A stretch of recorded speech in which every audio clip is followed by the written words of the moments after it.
Bon, ben donc ici, on a une belle vue sur le centre-ville, sur les tours de condos du Canadien, sur ce que ça devient aujourd'hui le centre-ville de Montréal, des immenses tours à gratte-ciel de condos, évidemment des endroits où on s'habite, où on s'imagine que c'est une minorité de pauvres qui peuvent s'offrir ce genre d'endroit-là. C'est vraiment ça a poussé dans les dernières années des tours comme ça et il y en a encore des dizaines d'autres en construction. Alors que en bas de celle-ci, dans les ruelles entre celles-ci, il y a toute une autre vie qui se passe et qui est de plus en plus indésirable aux yeux des résidents qui achètent ces condos-là, certainement hors de prix. Les condos.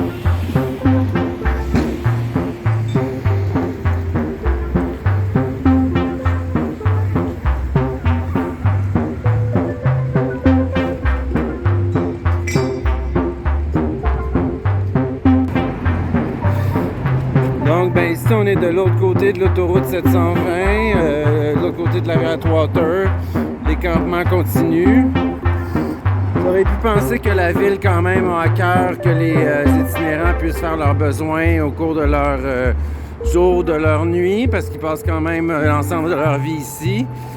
Mais évidemment, qu'ont-ils fait avec la toilette? Une belle barrure pour être sûr qu'absolument personne puisse utiliser cette toilette chimique.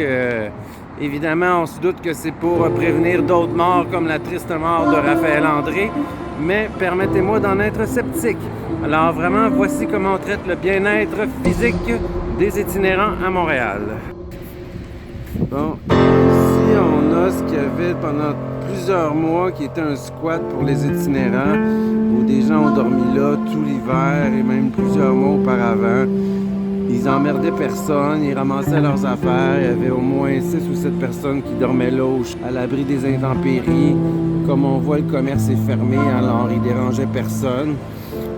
Comme bien des espaces du centre-ville, c'est une propriété de M. Sergakis qui fait pression depuis des années auprès de la Ville de Montréal pour diminuer les taxes, pour chasser tout ce qu'ils considèrent être des indésirables.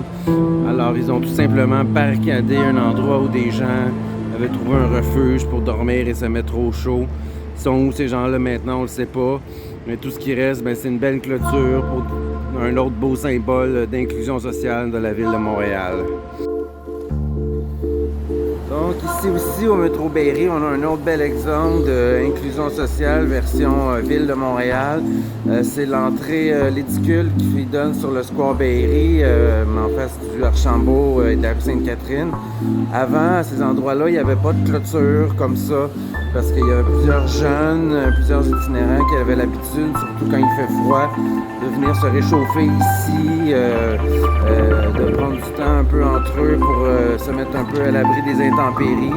Alors, comme ça provoquait des attroupements qui étaient souvent régulièrement chassés par la police, ben voilà la solution qui a été préconisée. Ça a été encore une fois la clôturation, le clôturage et de chasser les endroits où les gens avaient l'habitude de se rassembler.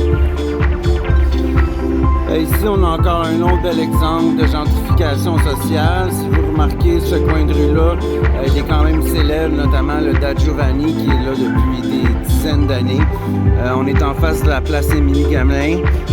Tous ces commerces-là sont barricadés parce qu'en fait, tout le coin de rue va être rasé pour faire place, bien entendu, à un gros projet de condo. Alors, vous me direz, c'est normal que les commerces soient barricadés puisqu'ils sont fermés, on les a rachetés, ils vont être éventuellement détruits. Sauf qu'ici, juste en dessous du Amir, on s'est pas contenté seulement de placarder le commerce lui-même.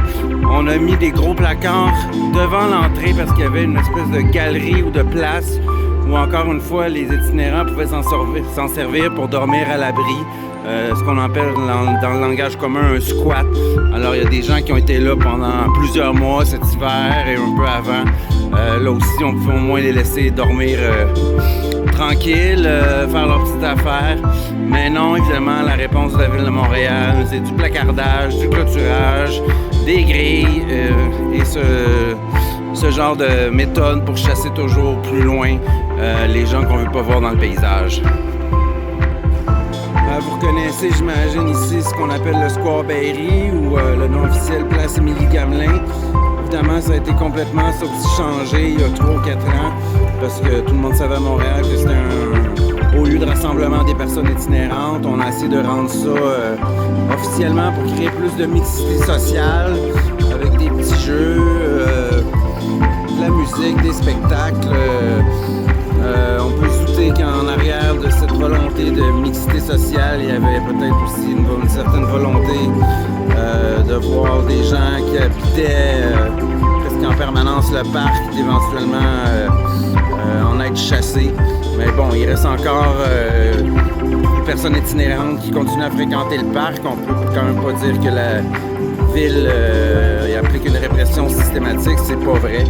Mais quand même, ça fait un peu partie de la même dynamique d'essayer de changer les endroits que fréquentent en général les personnes itinérantes pour leur rendre l'endroit peut-être des fois moins attirant ou moins sécurisant.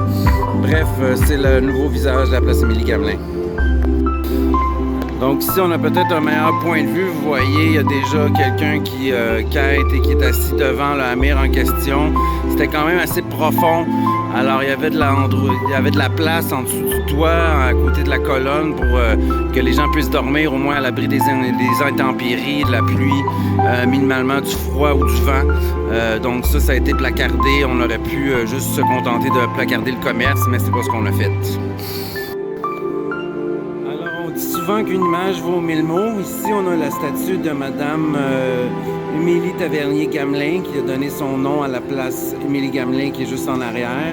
C'est une dame, une religieuse qui avait fondé l'accueil de Providence afin d'aider les familles nécessiteuses qui tendaient la main aux plus pauvres pour leur donner nourriture, réconfort, un peu de chaleur humaine. Alors, on a érigé sa statue ici au métro Berry dans l'Édicule en l'an 2000.